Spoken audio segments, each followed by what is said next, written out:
ಒಬ್ಬ ವ್ಯಕ್ತಿ, ಒಂದು private island, world most powerful ಜನರ ಜೊತೆಗಿದ್ದಂತಹ ಹಿಡನ್ ಕನೆಕ್ಷನ್, ವರ್ಷಗಳ ಕಾಲ ಯಾರಿಗೂ ಗೊತ್ತಾಗ್ದೇನೆ ರನ್ ಆಗ್ತಿದ್ದಂತಹ ಒಂದು ಡಾರ್ಕ್ ಸೀಕ್ರೆಟ್, ಫೈನಲ್ ಆಗಿ ಒಂದು ದಿನ ಎಕ್ಸ್ಪೋಸ್ ಆದಾಗ ಅದರಿಂದಾಗಿ ಇಡೀ ಜಗತ್ತೇ ಶೇಕ್ ಆಗ್ತಿದೆ. ನೋಡಿ, ಇದೊಂದು ಸಿಂಪಲ್ ಸ್ಟೋರಿ ಅಲ್ಲ, ಇದು ಪವರ್, ಮನಿ, ಇನ್ಫ್ಲೂಯೆನ್ಸ್ ಹೆಂಗೆ ಕೆಲಸ ಮಾಡುತ್ತೆ ಅನ್ನೋದನ್ನ ವರ್ಲ್ಡ್ ಗೆ ತೋರಿಸ್ಕೊಟ್ಟಂತಹ ಬಿಗ್ಗೆಸ್ಟ್ ಸ್ಕ್ಯಾಂಡಲ್ ಗಳಲ್ಲಿ ಇದು ಒಂದು. ಆರ್ಡಿನರಿ ಬ್ಯಾಕ್ ಗ್ರೌಂಡ್ ಇಂದ ಬಂದಂತಹ ಒಬ್ಬ ವ್ಯಕ್ತಿ ಕೆಲವೇ ವರ್ಷದಲ್ಲಿ ಬಿಲಿಯನಿಯರ್ಸ್, ಪೊಲಿಟಿಷಿಯನ್ಸ್, ಸೆಲೆಬ್ರಿಟಿಗಳು ಇರುವಂತಹ ಒಂದು ಎಲೈಟ್ ಸರ್ಕಲ್ ಒಳಗಡೆ ಹೇಗೆ ಎಂಟರ್ ಆಗ್ತಾನೆ. Private jets, luxury mansions, private island, ಹೊರಗಿಂದ ನೋಡೋದಕ್ಕೆ ಇದೊಂದು ಪರ್ಫೆಕ್ಟ್ ಬಿಲಿಯನಿಯರ್ ಲೈಫ್ ಸ್ಟೈಲ್. ಆದ್ರೆ ಈ ಲಕ್ಸುರಿ ಹಿಂದೆ ಒಂದು ಡಿಸ್ಟರ್ಬಿಂಗ್ ರಿಯಾಲಿಟಿ ಇತ್ತು. ವರ್ಷಾನುಗಟ್ಲೆ ಇದೊಂದು ಹಿಡನ್ ಆಗಿ ರನ್ ಆಗ್ತಿದ್ದಂತಹ ಸೀಕ್ರೆಟ್ ನೆಟ್ವರ್ಕ್. ಇನ್ವೆಸ್ಟಿಗೇಷನ್ ಸ್ಟಾರ್ಟ್ ಆದಾಗ ಹೊರಗಡೆ ಬಂದಂತಹ ಒಂದೊಂದು ಡೀಟೇಲ್ಸ್ ಏನಿದೆ, ಇವತ್ತು ಲಿಟ್ರಲಿ ಎಂಟೈರ್ ವರ್ಲ್ಡ್ ಅನ್ನೇ ಶೇಕ್ ಮಾಡ್ತಾ ಇದೆ. ಸೊ ಇವತ್ತಿನ ಈ ವಿಡಿಯೋದಲ್ಲಿ ನಾವು ಕಂಪ್ಲೀಟ್ ಸ್ಟೋರಿ ನೋಡೋಣ.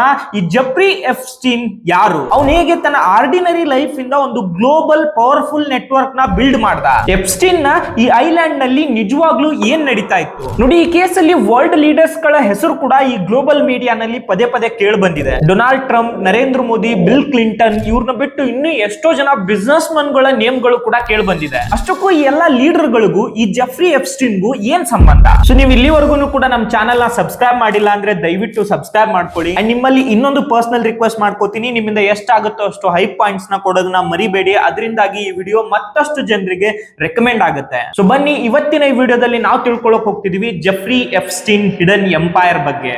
Welcome back.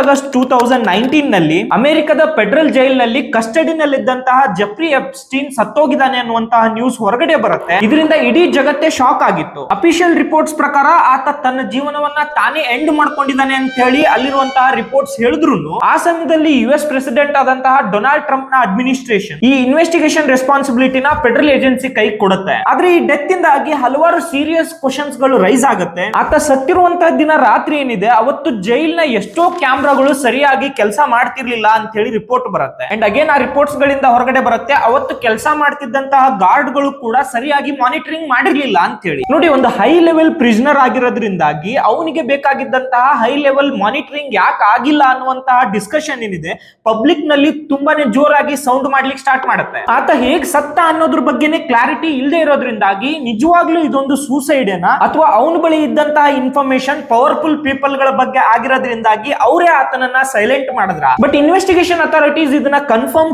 ಅಂತಾನೆ ಕನ್ಕ್ಲೂಡ್ ಮಾಡ್ತಾರೆ. ಈ ಅನ್ಆನ್ಸರ್ಡ್ ಕ್ವಶನ್ಸ್ ಗೆ ಪಬ್ಲಿಕ್ ಡಿಬೇಟ್ ಅನ್ನೋದು ಹಾಗೆ ಕಂಟಿನ್ಯೂ ಆಗುತ್ತೆ. ಅದೇ ಮಿಸ್ಟ್ರಿ ಇವತ್ತಿಗೂ ಕೂಡ ಈ ಕೇಸ್ ನ ಇನ್ನೂ ಕಂಟಿನ್ಯೂ ಆಗೋ ತರನೇ ಮಾಡ್ತಾ ಇದೆ. ನೋಡಿ, ಈ ಸಾವು ಆಗ್ಬೋದು ಅಥವಾ ಈತನ ಮಿಸ್ಟ್ರಿ ಆಗ್ಬೋದು, ಯಾಕೆ ಇಷ್ಟು ದೊಡ್ಡ ಮಟ್ಟಕ್ಕೆ ಹೋಯ್ತು ಅನ್ನೋದನ್ನ ಅರ್ಥ ಮಾಡ್ಕೋಬೇಕು ಅನ್ನೋದಾದ್ರೆ ಬಿಗಿನಿಂಗ್ ಇಂದಾಗಿ ಈ ವ್ಯಕ್ತಿಯ ಬಗ್ಗೆ ನಾವು ಕಂಪ್ಲೀಟ್ ಆಗಿ ತಿಳ್ಕೋಬೇಕಾಗತ್ತೆ. ಯಾಕಂದ್ರೆ ಜೆಫ್ರಿ ಎಪ್ಸ್ಟೀನ್ ಒಂದು ಆರ್ಡಿನರಿ ಲೈಫ್ ಇಂದ ಅನ್ಬಿಲೀವಬಲ್ ಲೈಫ್ ಅನ್ನ ಕಂಡಿರುವಂತಹ ವ್ಯಕ್ತಿ. 1953ರಲ್ಲಿ ನ್ಯೂಯಾರ್ಕ್ ಸಿಟಿನ ಒಂದು ಸಿಂಪಲ್ ಮಿಡಲ್ ಕ್ಲಾಸ್ ಫ್ಯಾಮಿಲಿನಲ್ಲಿ ಈ ಜೆಫ್ರಿ ಎಪ್ಸ್ಟೀನ್ ಹುಟ್ಟುತ್ತಾರೆ. ಯಾವುದೇ ಪೊಲಿಟಿಕಲ್ ಬ್ಯಾಕ್ ಗ್ರೌಂಡ್ ಇಲ್ಲ, ಯಾವುದೇ ಬಿಲಿಯನಿಯರ್ ಫ್ಯಾಮಿಲಿ ಸಪೋರ್ಟ್ ಇಲ್ಲ. ಇದೊಂದು complete normal family. School days ನಲ್ಲಿ ಈ ಎಪ್ಸ್ಟೀನ್ ಮ್ಯಾಥಮೆಟಿಕ್ಸ್ ನಲ್ಲಿ ಸ್ಮಾರ್ಟ್ ಸ್ಟೂಡೆಂಟ್ ಅಂತಾನೆ ಗುರುತಿಸಿಕೊಂಡಿದ್ದ. ಆದ್ರೆ ಈತನ ಕಾಲೇಜ್ ಎಜುಕೇಶನ್ ಕಂಪ್ಲೀಟ್ ಆಗಿರ್ಲಿಲ್ಲ. ಈತನ ಬಳಿ ಡಿಗ್ರಿ ಇಲ್ಲದೆ ಇದ್ರು ಕೂಡ ಸರ್ಪ್ರೈಸಿಂಗ್ಲಿ ನ್ಯೂಯಾರ್ಕ್ ನ ಒಂದು ಪ್ರೆಸ್ಟೀಜಿಯಸ್ ಸ್ಕೂಲ್ ನಲ್ಲಿ ಈತ ಜಾಬ್ ನ ಆಸ್ ಎ ಟೀಚರ್ ಆಗಿ ಪಡಿತಾನೆ. ಅದೇ ಜಾಬ್ ಈತನ ಜೀವನಕ್ಕೆ ಒಂದು ಮೇಜರ್ ಟರ್ನಿಂಗ್ ಪಾಯಿಂಟ್ ಆಗುತ್ತೆ. ಯಾಕಂದ್ರೆ ಆ ಸ್ಕೂಲ್ ನಲ್ಲಿ ಓದ್ತಾ ಇದ್ದಂತ ಮಕ್ಕಳು ಸಾಮಾನ್ಯ ಮಕ್ಕಳಾಗಿರ್ಲಿಲ್ಲ, ಒಂದು ವೆಲ್ತಿ ಬಿಸ್ನೆಸ್ ಫ್ಯಾಮಿಲಿಯಿಂದ ಬಂದಂತಹ ಮಕ್ಕಳಾಗಿರ್ತಿದ್ರು, ಮತ್ತೆ ಇನ್ಫ್ಲೂಯೆನ್ಷಿಯಲ್ ಪೀಪಲ್ ಗಳ ಮಕ್ಕಳಾಗಿರ್ತಿದ್ರು. ಇಲ್ಲಿ ಆತ ಸ್ಲೋ ಆಗಿ ಆ ಫ್ಯಾಮಿಲಿಗಳ ಜೊತೆಗೆ ತನ್ನ ಪವರ್ಫುಲ್ ಪೀಪಲ್ ಗಳ ಕನೆಕ್ಷನ್ ಗಳನ್ನ ಬಿಲ್ಡ್ ಮಾಡ್ಲಿಕ್ಕೆ ಸ್ಟಾರ್ಟ್ ಮಾಡಿದ್ದ.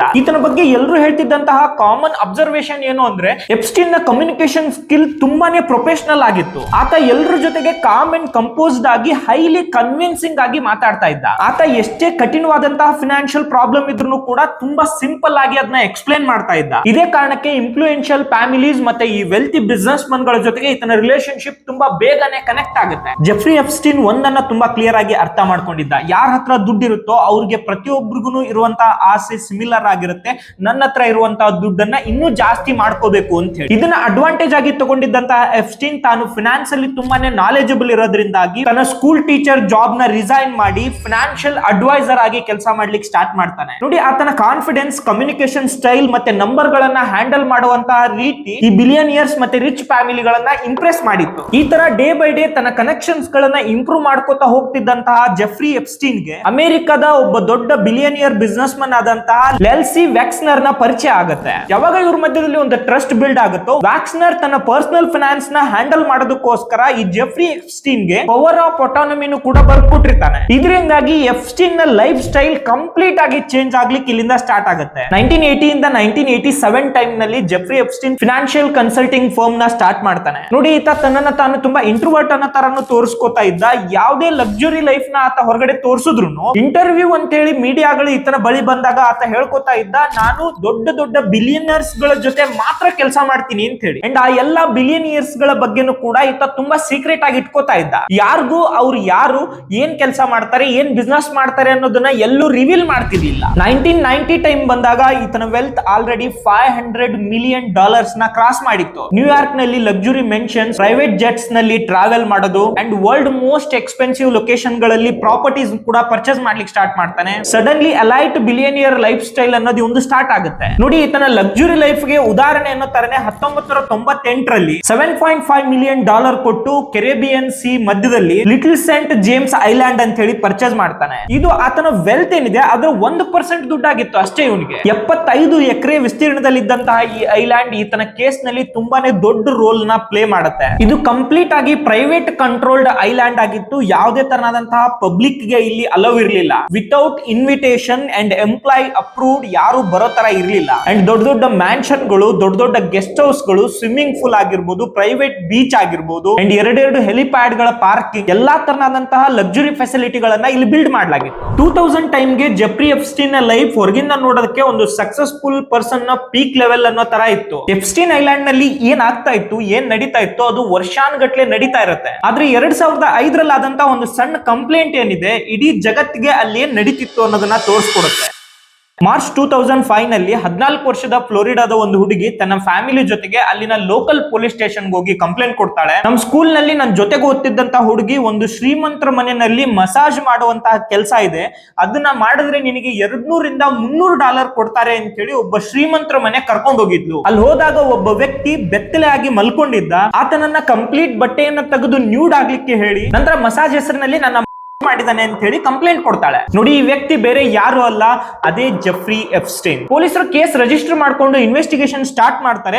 ಆ ಹುಡುಗಿನ ಕೇಳ್ತಾರೆ, ಇದೇ ತರನಾಗಿ ಆ ಮನೆಗೆ ಮಸಾಜ್ ಮಾಡ್ಲಿಕ್ಕೆ ಅಂತ ಹೋದವರು ನಿನಗೇನಾದ್ರೂ ಪರಿಚಯ ಇದಾರಾ ಅಂತ ಹೇಳಿ. ಅವಾಗ ಆ ಹುಡುಗಿ ಇನ್ನ 2 ಜನರ ಹೆಸರು ಹೇಳ್ತಾರೆ. ಇವನ್ ಪೊಲೀಸರು ಆ 2 ಜನರನ್ನ ಇನ್ವೆಸ್ಟ್ ಮಾಡಿದಾಗ ಗೊತ್ತಾಗತ್ತೆ ಅವ್ರೆಲ್ರಿಗೂ ಕೂಡ ಇನ್ನ 2 ಜನ ಪರಿಚಯ ಇದ್ದಾರೆ ಅಂತ ಹೇಳಿ. ಸೊ ಇದೇ ತರ 1 by 1 ಇನ್ವೆಸ್ಟಿಗೇಷನ್ ಮಾಡ್ತಾ ಹೊರಟಂತಹ ಪೊಲೀಸರಿಗೆ 36 ಜನ ಮೈನರ್ಸ್, 18 ವರ್ಷಕ್ಕಿಂತ ಕಡಿಮೆ ಇರುವಂತಹ ಹುಡುಗಿಯರನ್ನ ಅಸಾಲ್ಟ್ ಮಾಡಿರೋದ್ರ ಬಗ್ಗೆ ಗೊತ್ತಾಗುತ್ತೆ. 17, 14 years old. This was me when I met Jeff. ಇದರಲ್ಲಿ ಶಾಕ್ ಆಗುವಂತಹ ವಿಷಯ ಏನು ಅಂದ್ರೆ ಎಲ್ಲರ ಕಥೆನೂ ಕೂಡ ಸೇಮ್ ಆಗಿತ್ತು. ಎಲ್ಲರನ್ನು ಕೂಡ ಮಸಾಜ್ ಮಾಡಬೇಕು ಅಂತ ಹೇಳಿನೇ ಕರೆಸಲಾಗಿತ್ತು. ಈ ಹುಡುಗಿಯರಲ್ಲಿ ಬಡ ಕುಟುಂಬದಿಂದ ಬಂದವರು ಎಷ್ಟು ಜನ ಆಗಿದ್ರೆ ಕೆಲವೊಂದಿಷ್ಟು ಜನ ಅನಾಥರು ಕೂಡ ಇದ್ರು. ಅವ್ರ ಬಗ್ಗೆ ಕೇಳೋರು ಹೇಳೋರು ಯಾರು ಇರ್ಲೂ ಇಲ್ಲ. ಒಂದು ಹುಡುಗಿನ ಕರ್ಕೊಂಡ್ ಬರೋದಕ್ಕೋಸ್ಕರ ಇನ್ನೊಂದು ಹುಡುಗಿಗೆ ದುಡ್ಡು ಕೂಡ ಕೊಡ್ಲಾಗ್ತಿತ್ತು. ಎಲ್ಲ ವಿಕ್ಟಿಮ್ ಇನ್ವೆಸ್ಟಿಗೇಷನ್ ಮುಗಿಸಿದಂತಹ ಪೊಲೀಸರು ಜೆಫ್ರಿ ಎಪ್ಸ್ಟೀನ್ ನ ವಿರುದ್ಧವಾಗಿ ಸ್ಟ್ರಾಂಗ್ ಚಾರ್ಜ್ ಶೀಟ್ ಕೂಡ ಫೈಲ್ ಮಾಡ್ತಾರೆ. ಈ ಕೇಸ್ ನ ಸೀರಿಯಸ್ನೆಸ್ ನೋಡಿ ಜುಲೈ 2005 ಟೈಮ್ ಗೆ FBI ಕೂಡ ಇದರಲ್ಲಿ ಇನ್ವೆಸ್ಟಿಗೇಷನ್ ಸ್ಟಾರ್ಟ್ ಮಾಡುತ್ತೆ. ಫ್ಲೋರಿಡಾದಿಂದ ನ್ಯೂಯಾರ್ಕ್ ವರ್ಗು ಕೂಡ ಮತ್ತಷ್ಟು ವಿಕ್ಟಿಮ್ ಗಳ ನೇಮ್ ಗಳು ಇಲ್ಲಿ ಕೇಳಿ ಬರುತ್ತೆ. ಅಂಡ್ ಆ ಎಲ್ಲ ಇನ್ವೆಸ್ಟಿಗೇಷನ್ ಮಾಡ್ತಾ ಹೊರಟಂತ FBI ಅವರಿಗೆ ದೇಶದ ಹೊರಗಡೆ ಇರುವಂತಹ ಹುಡುಗಿಯರನ್ನು ಕೂಡ ಇಲ್ಲಿ ಕರ್ಕೊಂಡ್ ಬರಲಾಗಿದೆ ಅನ್ನೋದು ಕೂಡ ಇನ್ಫಾರ್ಮೇಶನ್ ಗೊತ್ತಾಗುತ್ತೆ. ನೆಕ್ಸ್ಟ್ ಜೆಫ್ರಿ ಎಪ್ಸ್ಟೀನ್ ಮೇಲೆ ಇಂಟರ್ನ್ಯಾಷನಲ್ ಸೆಕ್ಸ್ ಟ್ರಾಫಿಕಿಂಗ್ ಕೇಸ್ ಹಾಕಲಾಗುತ್ತೆ. ನೋಡಿ, ಫ್ಲೋರಿಡಾ ಪೊಲೀಸ್ ಹತ್ರ ತುಂಬಾನೇ ಸಾಕ್ಷಿಗಳಿತ್ತು. ಈ ಜೆಫ್ರಿ ಎಪ್ಸ್ಟೀನ್ ತಪ್ಪಿಸ್ಕೊಳ್ಳೋದು ಸಾಧ್ಯನೇ ಇರಲಿಲ್ಲ. ವಿಕ್ಟಿಮ್ಸ್ ಕೊಟ್ಟಿರುವಂತಹ ಟೆಸ್ಟಿಮೋನೀಸ್, ಮೈನರ್ ವಿಕ್ಟಿಮ್ ಗಳ ಕನ್ಸಿಸ್ಟೆಂಟ್ ಸ್ಟೇಟ್ಮೆಂಟ್ಸ್ ಅಂಡ್ ಅವ್ರಿಗೆ ಇನ್ಸೆಂಟಿವ್ಸ್ ಅಂತ ಹೇಳಿ ಕೊಟ್ಟಿರುವಂತಹ ದುಡ್ಡಿನ ಟ್ರಾನ್ಸಾಕ್ಷನ್ ಗಳು, ಕಾಲ್ ಹಿಸ್ಟ್ರಿಗಳು, ಪೊಲೀಸರು ಫಿಸಿಕಲಿ ಕಲೆಕ್ಟ್ ಮಾಡಿದಂತಹ ಫೋಟೋಗ್ರಾಫ್ಸ್, ಡಾಕ್ಯುಮೆಂಟ್ ಮೆಟೀರಿಯಲ್ ಗಳು, ಇದೆಲ್ಲ ನೋಡಿದಾಗ ಅವನು ಜೈಲಿನಲ್ಲಿ ಜೀವನ ಪೂರ್ತಿ ಕೊಳೆಯುವಂತಹ ಜಡ್ಜ್ಮೆಂಟ್ ಬರುತ್ತೆ ಅಂತ ಹೇಳಿ ಎಲ್ಲರೂ ಎದುರು ನೋಡ್ತಾ ಇದ್ರು. ಬಟ್ ಅಷ್ಟರಲ್ಲೇನೆ ಒಂದು ಟ್ವಿಸ್ಟ್ ಬರುತ್ತೆ. ಜೆಫ್ರಿ ಎಪ್ಸ್ಟೀನ್ ಫೆಡರಲ್ ಚಾರ್ಜಸ್ ನ ಫೇಸ್ ಮಾಡೋ ಬದಲು ಒಂದು ಕಾಂಟ್ರವರ್ಷಿಯಲ್ ಪ್ಲೇ ಡೀಲ್ ನ ಎಕ್ಸೆಪ್ಟ್ ಮಾಡ್ಕೋತಾನೆ. ಇದ್ರ ಪ್ರಕಾರ ಅವನು 2 ಮೈನರ್ ಪ್ರಾಸ್ಟಿಟ್ಯೂಷನ್ ಚಾರ್ಜಸ್ ಗೆ ಗಿಲ್ಟಿ ಅಂತ ಹೇಳಿ ಒಪ್ಕೋತಾನೆ. ಸೊ ಅದರಿಂದಾಗಿ ಈತನಿಗೆ ಜಸ್ಟ್ 18 ತಿಂಗಳ ಜೈಲ್ ಸೆಂಟೆನ್ಸ್ ಮಾತ್ರ ಆಗುತ್ತೆ. ಇವನ್ 18 ತಿಂಗಳ ಜೈಲ್ ನಲ್ಲೂ ಕೂಡ ಇವನಿಗೆ ವರ್ಕ್ ರಿಲೀಸ್ ಪರ್ಮಿಷನ್ ಅನ್ನ ಕೊಡ್ಲಾಗುತ್ತೆ. ಈತ ವಾರದಲ್ಲಿ ಕೆಲವು ದಿನ ತನ್ನ ಆಫೀಸ್ ವರ್ಕ್ ಇದೆ ಅಂತ ಹೇಳಿ ಜೈಲಿನಿಂದ ಹೊರಗಡೆನೆ ಇರ್ತಾ ಇದ್ದ. ನೈಟ್ ಮಲ್ಕೊಳ್ಳೋದಕ್ ಮಾತ್ರ ಈತ ಪ್ರತಿದಿನ ಜೈಲಿಗೆ ಬರ್ತಾ ಇದ್ದ. ನೋಡಿ, ನೀವು ಯೋಚನೆ ಮಾಡ್ತಿರ್ಬೋದು ಇದ್ಯಾವ ತರ ಡೀಲ್ ಅಂತ ಹೇಳಿ. ಇಷ್ಟು ದೊಡ್ಡ ಕ್ರೈಮ್ ಮಾಡಿದವನಿಗೆ ಮಾಡೋನ್ಗೆ ಇಷ್ಟು ಸಣ್ಣ ಪನಿಷ್ಮೆಂಟ್ ಯಾವ ರೀತಿ ಕೊಡ್ತಾರೆ ಅಂತ. ಈ ಕೇಸ್ ನ ಟ್ರಯಲ್ ಫೇಸ್ ಮಾಡೋದಾದ್ರೆ ಅದು ಎಷ್ಟು ವರ್ಷದವರೆಗೂ ಟ್ರಯಲ್ ರನ್ ಆಗುತ್ತೋ ಅನ್ನೋದ್ರ ಬಗ್ಗೆ ಗೊತ್ತಿಲ್ಲ. ಸೊ ಹಾಗಾಗಿ ಆತ ಆಲ್ರೆಡಿ ಯಾವ ಕೇಸ್ ಗಳಿಗೆ ಗಿಲ್ಟಿ ಅಂತ ಒಪ್ಕೊಂಡಿರ್ತಾನೆ, ಅದಕ್ಕೆ ಅಪೋಸಿಷನ್ ಅಲ್ಲಿರುವಂತಹ ಪ್ರಾಸಿಕ್ಯೂಟರ್ ಕೂಡ ಒಪ್ಕೊಂಡಿದ್ದಾರೆ ಅಂದ್ರೆ ಆತನನ್ನ ಗಿಲ್ಟಿ ಅಂತಾನೆ ಫೈನಲ್ ಮಾಡ್ಲಾಗತ್ತೆ. ಅಂಡ್ ಆತ ಎಷ್ಟು ತಪ್ಪುಗಳನ್ನ ಒಪ್ಕೊಂಡಿದಾನ ಅಷ್ಟಕ್ಕೆ ಮಾತ್ರ ಶಿಕ್ಷೆ ಕೊಡ್ಲಾಗತ್ತೆ. ಅಂಡ್ ವಿಕ್ಟಿಮ್ ಪರವಾಗಿ ಪ್ರಾಸಿಕ್ಯೂಷನ್ ಮಾಡ್ತಿದ್ದರು ಕೂಡ ಇದನ್ನ ಅಪೋಸ್ ಮಾಡ್ಲಿಲ್ಲ ಅಂದ್ರೆ ಈ ಕೇಸ್ ಇಲ್ಲಿಗೆನೆ ಜಡ್ಜ್ಮೆಂಟ್ ಆಗುತ್ತೆ. ಸೊ ಈ ರೀತಿಯಾಗಿ ಅಡ್ವಾಂಟೇಜ್ ತಗೊಂಡು 18 ತಿಂಗಳ ಜೈಲ್ಗೆ ಜಫ್ರಿ ಒಪ್ಕೊಂಡಿದ್ದ. ಅಂಡ್ ಈ ತರದ ಡೀಲ್ ಆದಾಗ ಪ್ರತಿಯೊಬ್ಬ ವಿಕ್ಟಿಮ್ಗೂ ಕೂಡ ಇದ್ರ ಬಗ್ಗೆ ತಿಳಿಸಿರ್ಬೇಕು, ಅವ್ರ ಕಡೆಯಿಂದಾನು ಇದಕ್ಕೆ ಪರ್ಮಿಷನ್ ನ ತಗೊಂಡಿರ್ಬೇಕು. ಬಟ್ ಈ ಕೇಸ್ ನಲ್ಲಿ ಆ ತರದ ಯಾವುದೇ ಇನ್ಫಾರ್ಮೇಶನ್ ನ ವಿಕ್ಟಿಮ್ಸ್ ಗೆ ಕೊಟ್ಟಿರ್ಲಿಲ್ಲ. ನೋಡಿ, ಒಬ್ಬ ವ್ಯಕ್ತಿ ಇಷ್ಟು ಕ್ರೂರಲ್ ಕ್ರೈಮ್ ಮಾಡದ ಮೇಲೂ ಕೂಡ ಅಮೆರಿಕಾನಲ್ಲಿ ಅವನಿಗೆ ಈ ತರದ ಈಸಿ ಪನಿಷ್ಮೆಂಟ್ ನ ಕೊಡ್ಲಾಗುತ್ತೆ. ಅಂಡ್ ಇವನ್ ಆ ಪನಿಷ್ಮೆಂಟ್ ಕಂಪ್ಲೀಟ್ ಆಗಕ್ಕಿಂತ ಮುಂಚೆನೆ ಇನ್ನೂ 5 ತಿಂಗಳು ಕಡಿಮೆ ಇದೆ ಅಂದಾಗ್ಲೇನೆ ಆತನನ್ನ ರಿಲೀಸ್ ಮಾಡ್ಲಾಗುತ್ತೆ. ನೆಕ್ಸ್ಟ್ ಆತ ಹೊರಗಡೆ ಬಂದ ಮೇಲೂ ಕೂಡ ತನ್ನ ಲಕ್ಸುರಿ ಲೈಫ್ ಏನಿತ್ತು, ಪ್ರೈವೇಟ್ ಜೆಟ್ ನಲ್ಲಿ ಓಡಾಡೋದಾಗಿರ್ಲಿ, ಐಲ್ಯಾಂಡ್ ನಲ್ಲಿ ಸುತ್ತಾಡೋದಾಗಿರ್ಲಿ, ಎಲ್ಲದೂ ಕೂಡ ಕಂಟಿನ್ಯೂ ಆಗುತ್ತೆ. ಈ ಕೇಸ್ ಆಲ್ಮೋಸ್ಟ್ ಇಲ್ಲಿಗೆ ಮುಗಿದೋಯ್ತು ಅನ್ನೋ ತರನೇ ಕಾಣಿಸ್ತಾ ಇತ್ತು. 2018ರಲ್ಲಿ ಅಮೆರಿಕದ ಇನ್ವೆಸ್ಟಿಗೇಟಿವ್ ಜರ್ನಲಿಸ್ಟ್ ಆದಂತ ಜೂಲಿ ಕೆ ಬ್ರೌನ್ ಅನ್ನೋರು ಹಲವಾರು ವರ್ಷಗಳ ಕಾಲ ಇನ್ವೆಸ್ಟಿಗೇಟ್ ಮಾಡಿ ಒಂದು ಡೀಟೇಲ್ಡ್ ಆಗಿರುವಂತಹ ರಿಪೋರ್ಟ್ ನ ಪಬ್ಲಿಷ್ ಮಾಡ್ತಾರೆ. ಈ ಇನ್ವೆಸ್ಟಿಗೇಷನ್ ನಲ್ಲಿ 2008ರಲ್ಲಿ ಆದಂತಹ ಪ್ಲೇ ಡೀಲ್ ಅಗ್ರಿಮೆಂಟ್ ಏನಿತ್ತು, ಅದರಿಂದಾಗಿ ಯಾವ ರೀತಿ ವಿಕ್ಟಿಮ್ಸ್ ಗೆ ಅನ್ಯಾಯ ಆಗಿದೆ ಅಂಡ್ ಆಗಿರುವಂತಹ ಇನ್ವೆಸ್ಟಿಗೇಷನ್ ಅಲ್ಲಿ ಏನೇನ್ ಲೂಪ್ ಹೋಲ್ಸ್ ಇದಾವೆ ಅನ್ನೋದನ್ನ ಇನ್ ಡೀಟೇಲ್ ಆಗಿ ಎಕ್ಸ್ಪ್ಲೇನ್ ಮಾಡ್ತಾರೆ. ಈ ಕೇಸ್ ನ್ಯಾಷನಲ್ ಲೆವೆಲ್ ಡಿಸ್ಕಷನ್ ಆಗೋದ್ರೊಟ್ಟಿಗೆ ಅಲ್ಲಿದ್ದಂತಹ ಅಥಾರಿಟಿಗಳಿಗೆ ಪ್ರೆಷರ್ ಅನ್ನೋದನ್ನ ಜಾಸ್ತಿ ಮಾಡುತ್ತೆ. ಜನರು ಯಾವ ಮಟ್ಟಕ್ಕೆ ಇದನ್ನ ಸೀರಿಯಸ್ ಆಗಿ ತಗೊಂಡಿದ್ರು ಅಂದ್ರೆ ರೋಡ್ ಗಿಳಿದು ಪ್ರೊಟೆಸ್ಟ್ ಮಾಡ್ಲಿಕ್ಕೆ ಸ್ಟಾರ್ಟ್ ಮಾಡ್ತಾರೆ. ಸೊ ಈ ಎಲ್ಲ ಪ್ರೆಷರ್ ಇಂದಾಗಿ ಫೆಡರಲ್ ಇನ್ವೆಸ್ಟಿಗೇಷನ್ ಏಜೆನ್ಸಿ ಇದನ್ನ ಮತ್ತೊಂದು ಬಾರಿ ಇನ್ವೆಸ್ಟಿಗೇಷನ್ ಮಾಡ್ಲಿಕ್ಕೆ ಸ್ಟಾರ್ಟ್ ಮಾಡ್ತಾರೆ. ಇದೆಲ್ಲದ್ರ ಪರಿಣಾಮವಾಗಿ ಜುಲೈ 2019ಕ್ಕೆ ಜೆಫ್ರಿ ಎಪ್ಸ್ಟೀನ್ ನ ಮತ್ತೊಂದು ಬಾರಿ ಅರೆಸ್ಟ್ ಮಾಡಲಾಗುತ್ತೆ. ಈ ಸರಿ ತುಂಬಾ ಸ್ಟ್ರಾಂಗ್ ಚಾರ್ಜಸ್ ಗಳನ್ನ ಇವ್ರ ಮೇಲೆ ಫೈಲ್ ಮಾಡಲಾಗಿತ್ತು. ಫೆಡರಲ್ ಸೆಕ್ಸ್ ಟ್ರಾಫಿಕಿಂಗ್ ಚಾರ್ಜಸ್ ಸೇರಿದಂತೆ ಈ ಮನುಷ್ಯ ಹಲವಾರು ವರ್ಷಗಳ ಕಾಲ ಜೈಲಿನಲ್ಲೇ ಕುಳಿಯೋದು ಆಲ್ಮೋಸ್ಟ್ ಫಿಕ್ಸ್ ಆಗಿತ್ತು. ಈತನ ಅರೆಸ್ಟ್ ನಂತರ ಅಲ್ಲಿದ್ದಂತಹ ಅಥಾರಿಟೀಸ್ ಮತ್ತೊಂದು ಬಾರಿ ಈತನ ಪ್ರಾಪರ್ಟಿ ಮೇಲೆ ಸರ್ಚ್ ಆಪರೇಷನ್ ಕಂಡಕ್ಟ್ ಮಾಡ್ತಾರೆ. ಅಲ್ಲಿ ಲಾರ್ಜ್ ನಂಬರ್ ಆಫ್ ಡಾಕ್ಯುಮೆಂಟ್ಸ್ ಗಳು, ಫೋಟೋಗ್ರಾಫ್ಸ್ ಗಳು, ಡಿಜಿಟಲ್ ರೆಕಾರ್ಡ್ಸ್ ಮತ್ತೆ ಕಾಂಟ್ಯಾಕ್ಟ್ ಮೆಟೀರಿಯಲ್ ಗಳು ಕೂಡ ಸಿಗುತ್ತೆ. ಇದರಿಂದಾಗಿ ಜನರಿಗೆ ಅನ್ಸಕ್ ಸ್ಟಾರ್ಟ್ ಆಗುತ್ತೆ ಇದರಲ್ಲಿ ಇನ್ನೂ ಹೆಚ್ಚು ಜನರು ಇನ್ವಾಲ್ವ್ ಆಗಿದ್ದಾರೆ ಅಂತ ಹೇಳಿ. ಈ ಸಾರಿ ಜನರು ಒಪಿನಿಯನ್ ಇದ್ದು ಒಂದು ಕಂಪ್ಲೀಟ್ ಟ್ರಯಲ್ ನಡೆಯುತ್ತೆ, ಯಾವುದೇ ಡೀಲ್ ಅಗ್ರಿಮೆಂಟ್ ಇಲ್ಲಿ ನಡೆಯಲ್ಲ ಅಂಡ್ ವಿಕ್ಟಿಮ್ಸ್ ಗಳಿಗೆ ನ್ಯಾಯ ಸಿಗುತ್ತೆ ಅನ್ನೋ ನಂಬಿಕೆ ಮೇಲಿದ್ರು. ಆದ್ರೆ ಆಗಸ್ಟ್ 10, 2019ಗೆ ಒಂದು ಶಾಕಿಂಗ್ ನ್ಯೂಸ್ ಹೊರಗಡೆ ಬರುತ್ತೆ. ಜೈಲ್ನ ಕಸ್ಟಡಿ ನಲ್ಲಿದ್ದಂತಹ ಜೆಫ್ರಿ ಎಪ್ಸ್ಟೀನ್ ಸತ್ತಿರುವಂತಹ ಸ್ಥಿತಿಯಲ್ಲಿ ಪತ್ತೆ ಹಾಕ್ತಾರೆ. ಅಫಿಷಿಯಲ್ ಮೀಡಿಯಾ ರಿಪೋರ್ಟ್ಸ್ ಪ್ರಕಾರ ಆತನ ಸಾವನ್ನ ಅಂತೇಳಿ ಡಿಕ್ಲೇರ್ ಮಾಡಲಾಗುತ್ತೆ. ಆದ್ರೆ ಈ ಇನ್ಸಿಡೆಂಟ್ಸ್ ಎಷ್ಟೋ ಪ್ರಶ್ನೆಗಳನ್ನ ಹುಟ್ಟು ಹಾಕ್ತಾ ಇತ್ತು. ಸರ್ವಿಲೆನ್ಸ್ ಕ್ಯಾಮ್ರಾ ವರ್ಕ್ ಆಗದೆ ಇರೋದು, ಪ್ರಾಪರ್ಲಿ ರೆಕಾರ್ಡಿಂಗ್ಸ್ ಯಾವುದು ಇಲ್ಲದೆ ಇರೋದು, ಡ್ಯೂಟಿ ಗಾರ್ಡ್ ಗಳ ಮಾನಿಟರಿಂಗ್ ಇಲ್ಲದೆ ಇರೋದು ಕೂಡ ರಿಪೋರ್ಟ್ ನಲ್ಲಿ ಮೆನ್ಷನ್ ಆಗಿತ್ತು. ಇಷ್ಟೊಂದು ಸೆನ್ಸಿಟಿವ್ ಮತ್ತೆ ಗ್ಲೋಬಲ್ ಸ್ಪೆಕ್ಯುಲೇಷನ್ ನ ಕ್ರಿಯೇಟ್ ಮಾಡಿದಂತಹ ಕೇಸ್ ನಲ್ಲಿ ಜಸ್ಟ್ ಒಂದು ಬೆಡ್ಶೀಟ್ ಯೂಸ್ ಮಾಡ್ಕೊಂಡು ಮಾಡ್ಕೊಂಡಿದ್ದಾನೆ ಅನ್ನುವಂತಹ ರಿಪೋರ್ಟ್ ನ ಅಕ್ಸೆಪ್ಟ್ ಮಾಡ್ಕೊಳ್ಳಕ್ಕೆ ಜನರು ರೆಡಿ ಇರಲಿಲ್ಲ. ಒಂದು ದೊಡ್ಡ ಡಿಬೇಟೇ ಇದರಲ್ಲಿ ಸ್ಟಾರ್ಟ್ ಆಗುತ್ತೆ. ಇವನ್ ಜೆಫ್ರಿ ಎಪ್ಸ್ಟೀನ್ ಸತ್ತ ಮೇಲೂ ಕೂಡ ವಿಕ್ಟಿಮ್ಸ್ ಗಳು ಸಿವಿಲ್ ಕೇಸಸ್ ನ ಹಾಕಿ ಈ ಒಂದು ಟ್ರಯಲ್ ನ ಕಂಟಿನ್ಯೂ ಇಟ್ಟಿದ್ರು. ಇದರಲ್ಲಿ ಬೇರೆ ಬೇರೆ ಜನರದ್ದು ಇನ್ವಾಲ್ವ್ಮೆಂಟ್ ಇರಬಹುದು ಅನ್ನೋದಕ್ಕೋಸ್ಕರ ಕೋರ್ಟ್ ಈ ಕೇಸ್ ಗಳನ್ನ ಅಕ್ಸೆಪ್ಟ್ ಮಾಡಿಕೊಂಡು ಟ್ರಯಲ್ ಕೂಡ ಕಂಟಿನ್ಯೂ ಮಾಡುತ್ತೆ. ಆದ್ರೆ ಈ ಕೇಸ್ ನಲ್ಲಿ ಸಿಕ್ಕಿರುವಂತಹ ಎವಿಡೆನ್ಸ್ ಗಳಾಗಿರ್ಬೋದು, ಅಲ್ಲಿದ್ದಂತಹ ಫೋಟೋಗ್ರಾಫ್ಸ್, ಡಾಕ್ಯುಮೆಂಟ್ಸ್ ಗಳಾಗಿರ್ಬೋದು, ಎಲ್ಲದನ್ನು ಕೋರ್ಟ್ ತುಂಬಾ ಸೆಕ್ಯೂರ್ಡ್ ಆಗಿ ಸೀಲ್ ಮಾಡಿತ್ತು. ಪಬ್ಲಿಕ್ ಅಲ್ಲಿ ಯಾರಿಗೂ ನೋಡುವಂತಹ ಅವಕಾಶ ಆಗ್ಲಿ ಅಥವಾ ಅದ್ರ ಬಗ್ಗೆ ತಿಳ್ಕೊಳ್ಳುವಂತ ಆಪ್ಷನ್ ಆಗ್ಲಿ ಇರ್ಲಿಲ್ಲ. ಈ ಕೇಸ್ಗೆ ಸಂಬಂಧಪಟ್ಟಂತೆ ಟ್ರಯಲ್ ನಡೀತಿರುವಾಗ ಪ್ರಾಸಿಕ್ಯೂಷನ್ ಲಾಯರ್ಸ್ ಗಳು ಕೋರ್ಟ್ ಕಡೆಯಿಂದ ಪರ್ಮಿಷನ್ ತಗೋತಾರೆ. ಆ ಎಲ್ಲ ಡಾಕ್ಯುಮೆಂಟ್ ಗಳಲ್ಲಿ ನಮ್ಮ ವಿಕ್ಟಿಮ್ಸ್ ಗೆ ಸಂಬಂಧಪಟ್ಟಂಗಿರುವಂತಹ ಡಾಕ್ಯುಮೆಂಟ್ ಗಳನ್ನ ನಮಗೆ ಸಬ್ಮಿಟ್ ಮಾಡಬೇಕು ಅಂತ ಹೇಳಿ. ಸೊ ಅವಾಗ ಕೋರ್ಟ್ ಆರ್ಡರ್ ಮಾಡುತ್ತೆ ಜಸ್ಟಿಸ್ ಡಿಪಾರ್ಟ್ಮೆಂಟ್ ನವರಿಗೆ ಡಾಕ್ಯುಮೆಂಟ್ ಗಳನ್ನ ಸಬ್ಮಿಟ್ ಮಾಡೋದಕ್ಕೋಸ್ಕರ. ಸೊ 2019ರಿಂದ ಇಲ್ಲಿವರೆಗೂ ಕೂಡ ಲಕ್ಷಾಂತರ ಡಾಕ್ಯುಮೆಂಟ್ಸ್ ಗಳನ್ನ ರಿಲೀಸ್ ಮಾಡಲಾಗಿದೆ. ಆದ್ರೆ ಆ ಎಲ್ಲ ಡಾಕ್ಯುಮೆಂಟ್ ಗಳ ಪೈಕಿ ತುಂಬಾನೇ ಹೆಚ್ಚಾಗಿ ಇಂಪ್ಯಾಕ್ಟ್ ಮಾಡುವಂತಹ ಡಾಕ್ಯುಮೆಂಟ್ ಗಳು ಹೊರಗಡೆ ಬಂದಿದ್ದು ಡಿಸೆಂಬರ್ 2025 ಮತ್ತೆ 30th ಜನವರಿಗೆ. ಈ ಜಸ್ಟಿಸ್ ಡಿಪಾರ್ಟ್ಮೆಂಟ್ ನವರು ರಿಲೀಸ್ ಮಾಡಿದಂತಹ ಡಾಕ್ಯುಮೆಂಟ್ಸ್ ಗಳಲ್ಲಿ ಅತಿ ಹೆಚ್ಚಾಗಿ ಕೇಳಿ ಬರುವಂತಹ ಹೆಸರು US ಪ್ರೆಸಿಡೆಂಟ್ ಡೊನಾಲ್ಡ್ ಟ್ರಂಪ್ ಅವರದು. ಸುಮಾರು 38,000 ಬಾರಿ ಅವರ ನೇಮ್ ಈಗ ಆಲ್ರೆಡಿ ಕೇಳಿ ಬಂದಿದೆ. ಅಂಡ್ ಇನ್ನೂ ಎಷ್ಟೋ ಲಕ್ಷಾಂತರ ಡಾಕ್ಯುಮೆಂಟ್ಸ್ ಗಳು ರಿಲೀಸ್ ಆಗೋದು ಬಾಕಿ ಇದೆ. ಈಗ ಸದ್ಯಕ್ಕೆ ರಿಲೀಸ್ ಆಗಿರುವಂತಹ ಡಾಕ್ಯುಮೆಂಟ್ಸ್ ಗಳ ಪ್ರಕಾರ ಅವ್ರ ಮೇಲಿರುವಂತಹ ಆರೋಪ ಏನು ಅಂದ್ರೆ 14 ವರ್ಷದ ಒಬ್ಬ ಯುವತಿನ ಇವರು ರೇಪ್ ಮಾಡಿದ್ದಾರೆ, ಇದೇ ಜೆಫ್ರಿ ಎಪ್ಸ್ಟೀನ್ ಜೊತೆ ಸೇರ್ಕೊಂಡು. ಅಂಡ್ ಒಂದು ಸಣ್ಣ ಮಗುವಿನ ಕೊಲೆ ಮಾಡಿದ್ದಾರೆ ಅನ್ನೋದನ್ನು ಕೂಡ ಮೆನ್ಷನ್ ಮಾಡಲಾಗಿದೆ. ಟ್ರಂಪ್ ಅವ್ರ ಬಗ್ಗೆ ಇನ್ನೊಂದು ಕೇಸ್ ಮೆನ್ಷನ್ ಆಗಿದೆ. ಜೆಫ್ರಿ ಎಪ್ಸ್ಟೀನ್ ಏನಿದ್ದಾನೆ ಆತನ ಡ್ರೈವರ್ ನ ಹೇಳಿಕೆಯ ಪ್ರಕಾರ ಎಪ್ಸ್ಟೀನ್ ಮತ್ತೆ ಟ್ರಂಪ್ ಒಂದು ಹುಡುಗಿಯನ್ನ ಮಾಡಿದ್ಮೇಲೆ ಆ ಹುಡುಗಿ ಅವರ ಮನೆಯಿಂದ ಹೊರಗಡೆ ಬಂದು ಈ ಡ್ರೈವರ್ ಒಟ್ಟಿಗೆ ಅವಳಿಗೆ ಒಳಗಡೆ ಆದಂತಹ ನೋವನ್ನ ಶೇರ್ ಮಾಡ್ಕೊಂಡಿದೆ. ಅಂಡ್ ಇನ್ನೊಬ್ಬ ವಿಕ್ಟಿಮ್ ಸ್ಟೇಟ್ಮೆಂಟ್ ನಲ್ಲಿ ಮೆನ್ಷನ್ ಆಗಿದೆ, ಟ್ರಂಪ್ ಮತ್ತೆ ಎಪ್ಸ್ಟೀನ್ ಇಬ್ರು ಸೇರಿ ನನ್ನ ಸ್ನೇಹಿತೆಯನ್ನ ಮಾಡಿದ್ದಾರೆ ಅಂತ ಹೇಳಿ. ಇದು ಮೆನ್ಷನ್ ಆಗಿರುವಂತಹ ಆರೋಪಗಳು ಅಂತ ಅನ್ಕೊಳ್ಳೋದು ಒಂದ್ ಕಡೆಗಾದ್ರೆ, ಅವರಿಬ್ರು ಒಟ್ಟಿಗೆ ಹೋಗ್ತಿದ್ದಂತಹ ಫ್ಲೈಟ್ ಟ್ರಾವೆಲ್ ಏನಿದಾವಲ್ಲ ಇದು ಇನ್ನೂ ಸಸ್ಪಿಷಿಯಸ್ ಆಗಿದಾವೆ. ನೋಡಿ, ಎಪ್ಸ್ಟೀನ್ ಮತ್ತೆ ಟ್ರಂಪ್ ಇಬ್ರು ಫ್ಲೈಟ್ ನಲ್ಲಿ ಹೋಗುವಾಗ ಯಾವುದೇ ತರನಾದಂತಹ ಸೆಕ್ಯೂರಿಟಿನೂ ಇಲ್ಲದೆ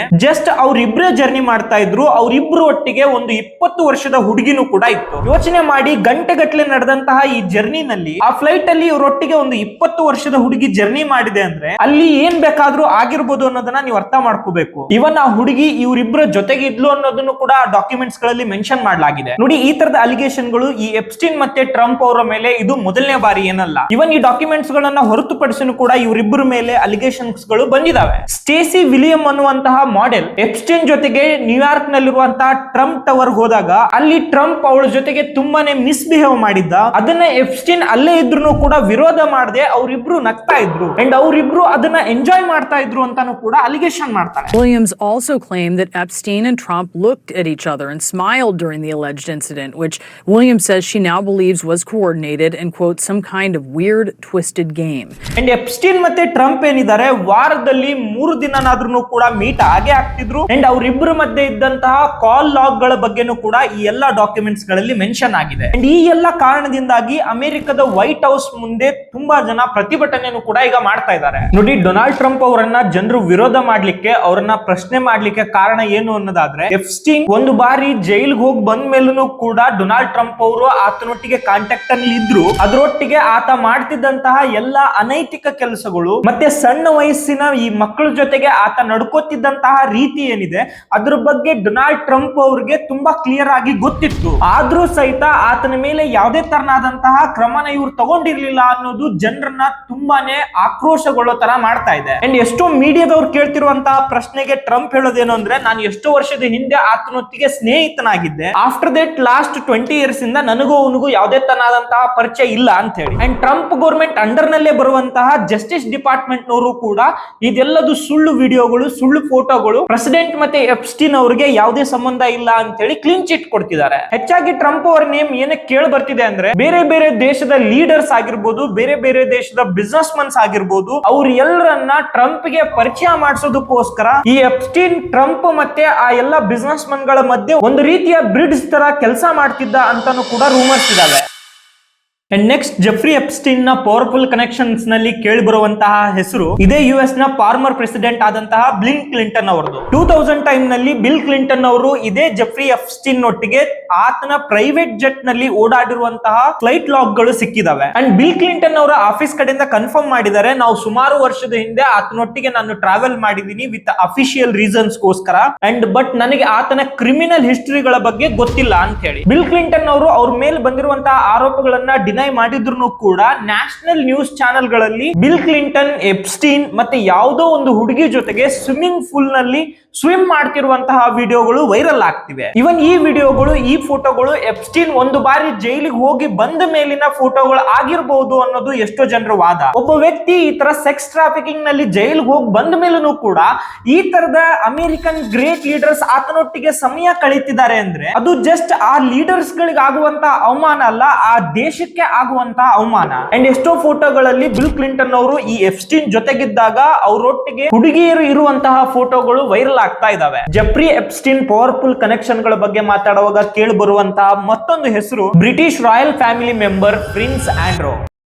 ಜೆಫ್ರಿ ಎಪ್ಸ್ಟೀನ್ ಗೆ ಲೇಟ್ 1990 ಟೈಮ್ ನಲ್ಲಿ ಒಂದು ಸೋಷಿಯಲ್ ಸರ್ಕಲ್ ಮೂಲಕ ಈ ಪ್ರಿನ್ಸ್ ಆಂಡ್ರೋ ಅವರ ಪರಿಚಯ ಆಗುತ್ತೆ. ಆಫ್ಟರ್ ದಟ್ ಇವರ ಫ್ರೆಂಡ್ಶಿಪ್ ಎಷ್ಟರ ಮಟ್ಟಿಗೆ ಕ್ಲೋಸ್ ಆಗಿತ್ತು ಅಂದ್ರೆ ಮೋಸ್ಟ್ ಆಫ್ ದ ಟೈಮ್ ಇವರು ಆ ಐಲ್ಯಾಂಡ್ ಮತ್ತೆ ನ್ಯೂಯಾರ್ಕ್ ನ ಆತನ ಮೆನ್ಷನ್ ನಲ್ಲಿ ಮೀಟ್ ಆಗ್ತಾ ಇದ್ರು. ಅಂಡ್ ಆಸ್ ಯೂಶುವಲ್ ಅದೇ ಮಸಾಜ್ ರೀಸನ್ ನ ಇಟ್ಕೊಂಡು ಅಲ್ಲಿಗೆ ಬರ್ತಿದ್ದಂತಹ ಮೈನರ್ ಹುಡುಗಿಯರನ್ನ ಇವರು ಅಬ್ಯೂಸ್ ಮಾಡ್ತಿದ್ರು. ಆಗಸ್ಟ್ 2021 ನಲ್ಲಿ ವರ್ಜಿನಿಯಾ ಗ್ರಿಪ್ರಿ ಅನ್ನುವಂತ 17 ವರ್ಷದ ಹುಡುಗಿ ಈ ಪ್ರಿನ್ಸ್ ಆಂಡ್ರೋ ಮೇಲೆ ಕೇಸ್ನ ಫೈಲ್ ಮಾಡ್ತಾಳೆ. ಇದೇ ಎಪ್ಸ್ಟೀನ್ ನ ಮ್ಯಾನ್ಷನ್ ನಲ್ಲಿ ನನ್ನ ಮೇಲೆ ರೇಪ್ ಆಗಿದೆ ಅಂತ ಹೇಳಿ. ಇವನ್ ಈ ಕೇಸ್ ವರ್ಷಗಳ ಕಾಲ ಟ್ರಯಲ್ ನಡೆಯುತ್ತೆ.